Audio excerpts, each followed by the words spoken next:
નારદ પુરાણ સાંભળનારા સર્વ ભાવિક ભક્તજનોના હૃદયમાં વિરાજમાન પરમાત્માને મારા પ્રણામ. નારદ પુરાણના અત્યાર સુધીમાં આપણે 217 ભાગ સાંભળ્યા છે. આજે આપણે 218મો ભાગ સાંભળીશું. હરિ ઓમ. યમરાજ કહે છે, દેવેશ્વર, જગન્નાથ, ચરાચર ગુરુ પ્રભો, રાજા રૂકમાંગદે સ્થાપિત કરેલી પદ્ધતિથી બધા લોકો વૈકુંઠમાં જ જઈ રહ્યા છે. મારી પાસે કોઈ આવતું નથી. પિતામહ, કુમાર અવસ્થાથી જ આ બધા મનુષ્ય એકાદશીનો ઉપવાસ કરીને પાપરહિત થઈને ભગવાન વિષ્ણુના લોકમાં ચાલ્યા જાય છે. તમારી પુત્રી મોહિની દેવી લજ્જાવશ મૂર્છિત થઈને પડી છે, તેથી તમારી પાસે આવતી નથી. બધા લોકો તેને ધિક્કારે છે, તેથી તે ભોજન સુદ્ધા કરતી નથી. મારું તો બધું કામ જ બંધ થઈ ગયું છે. આજ્ઞા કરો, હું શું કરું? સૂર્યપુત્ર યમરાજની વાત સાંભળીને કમલાસન બ્રહ્માજી કહે છે, આપણે બધા સાથે જ મોહિનીને હોશમાં લાવવા માટે જઈએ. ત્યાર પછી ઇન્દ્ર વગેરે બધા દેવતા બ્રહ્માજીની સાથે દિવ્ય વિમાન પર બેસીને પૃથ્વી પર આવ્યા. તેમણે વિમાનો દ્વારા મોહિનીને બધી બાજુથી ઘેરી લીધી. તે મંત્ર વિનાની વિધિ, કર્મ અને દયાથી રહિત યુદ્ધ, રાજા વિનાની પૃથ્વી અને મંત્રણા રહિત રાજાની જેમ શોચનીય અવસ્થામાં પડી હતી. મમત્વયુક્ત જ્ઞાન અને દંભયુક્ત ધર્મથી જેવી સ્થિતિ થાય છે, તેવી જ તેની પણ હતી. દેવતાઓએ તેને તદ્દન તેજહીન જોઈ. પ્રભો, તે ઉત્સાહ શૂન્ય થઈને કોઈ ગંભીર ચિંતનમાં ડૂબેલી હતી. બધા લોકો તેને જોઈને તેના માટે તિરસ્કારયુક્ત વચન કહી રહ્યા હતા. તે ધર્મથી ભ્રષ્ટ થઈ ગઈ હતી. પતિના વચનને ઉલટાવીને પોતાની વાત કાયમ રાખવાનો દુરાગ્રહ રાખનારી અને અત્યંત ક્રોધી હતી. તેવી સ્થિતિમાં તેને દેવતાઓએ કહ્યું, વામોરુ, તમે શોક ન કરો. તમે પુરુષાર્થ કર્યો છે, પરંતુ જે ભગવાન વિષ્ણુના ભક્ત છે તેમના માનનું કદી ખંડન થઈ શકતું નથી. એનું એક કારણ છે. વૈશાખ માસના શુક્લ પક્ષમાં જે પરમ પુણ્યમયી મોહિની નામવાળી એકાદશી આવે છે, તે સંપૂર્ણ વિઘ્નોનો વિધ્વંસ કરનારી છે. રાજા રૂકમાંગદે પહેલાં તે એકાદશીનું વ્રત કર્યું હતું. વિશાળ લોચને તેમણે 1 વર્ષ સુધી પાદકુચ્છ વ્રત કરતા રહીને તેનું પૂજન કર્યું હતું. તેનું જ આ સામર્થ્ય છે કે તેઓ સત્યથી વિચલિત ન થઈ શક્યા. સંસારમાં સ્ત્રીને સમસ્ત વિઘ્નોની રાણી કહેવામાં આવે છે. તમારા દ્વારા વિઘ્ન નાખવા છતાં રાજા રૂકમાંગદે મન, વાણી અને ક્રિયા દ્વારા એકાદશીએ અન્ન ન ખાવાનો વિચાર કરીને પુત્રને મારવાનો વિચાર કરી લીધો અને સ્નેહને દૂરથી ત્યાગીને તલવાર ઉઠાવી લીધી. આવી કસોટી પર કસીને ભગવાન મધુસૂદને જોઈ લીધું કે આ પ્રિય પુત્રનો વધ કરી નાખશે, પરંતુ એકાદશીએ ભોજન નહીં કરે. પુત્ર, પત્ની અને રાજા ત્રણેયનો વિલક્ષણ ભાવ જોઈને ભગવાન બહુ સંતુષ્ટ થયા. ત્યાર પછી તે બધા ભગવાનમાં મળી ગયા. દેવી સુભગે, જો બધી રીતે યત્નપૂર્વક કર્મ કરવા છતાં પણ ફળ ન મળી શક્યું તો એમાં તમારો શો દોષ છે?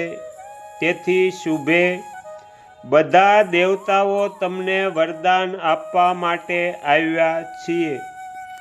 સદભાવપૂર્વક પ્રયત્ન કરનાર વ્યક્તિનું જો કાર્ય સફળ થતું નથી તો પણ તેને વેતન એટલે પગાર તો આપી જ દેવો જોઈએ, અન્યથા તેને સંતોષ નહીં થાય. દેવતાઓના આ પ્રમાણે કહેવાથી સંપૂર્ણ વિશ્વને મોહનાર મોહિની આનંદ રહિત, પતિહીન અને અત્યંત દુઃખી થઈને કહે છે, દેવેશ્વરો, મારા આ જીવનને ધિક્કાર છે, જે મેં યમલોકના માર્ગને મનુષ્યોથી ભરી ન દીધો, એકાદશીના મહત્વનો લોપ ન કર્યો અને રાજાને એકાદશીના દિવસે ભોજન કરાવી ન શકી. તેથી વીરરાજા રૂકમાગધ પ્રસન્નતાપૂર્વક શ્રી હરિમાં મળી ગયા, જેમના કલ્યાણમય ગુણોનો કોઈ હિસાબ નથી, જે સ્વભાવતઃ નિર્મળ તથા શુદ્ધ અંતઃકરણવાળા સંતોનો આશ્રય છે.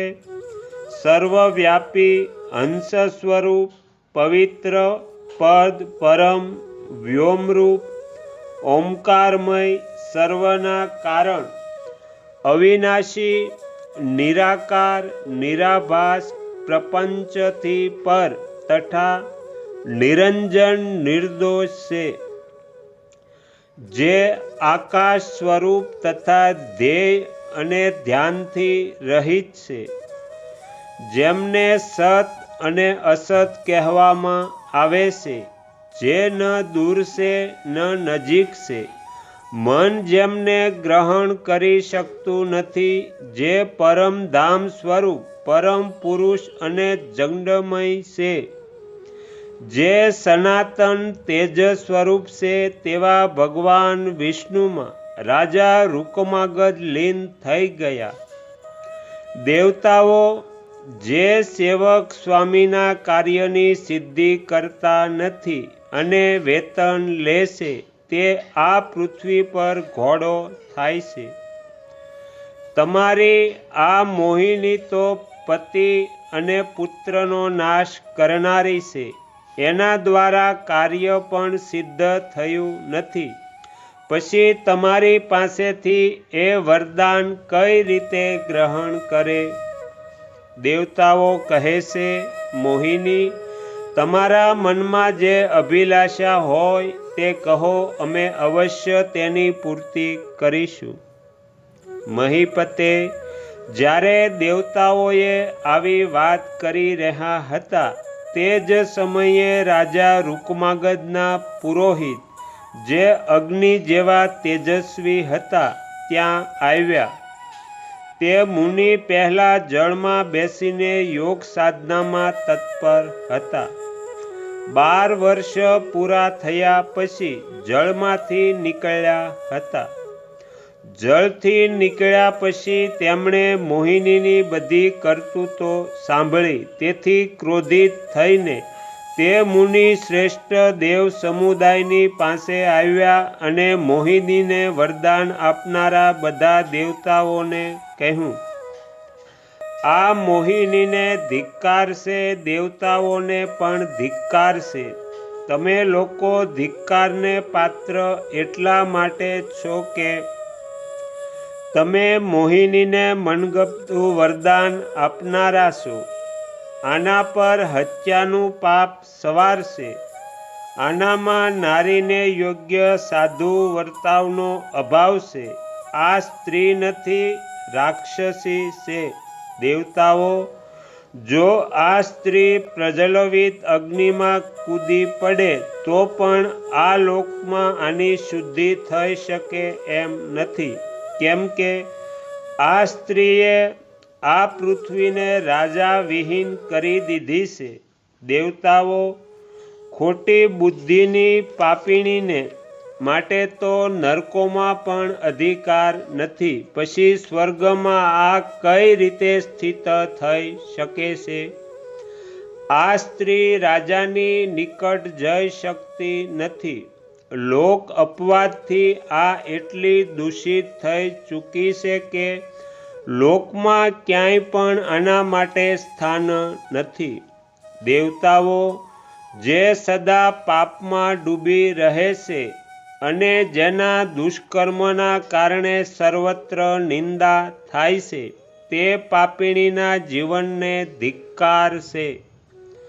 આ વૈષ્ણવ ધર્મનો લોપ કરનારી તથા ભારે પાપોથી દબાયેલી છે.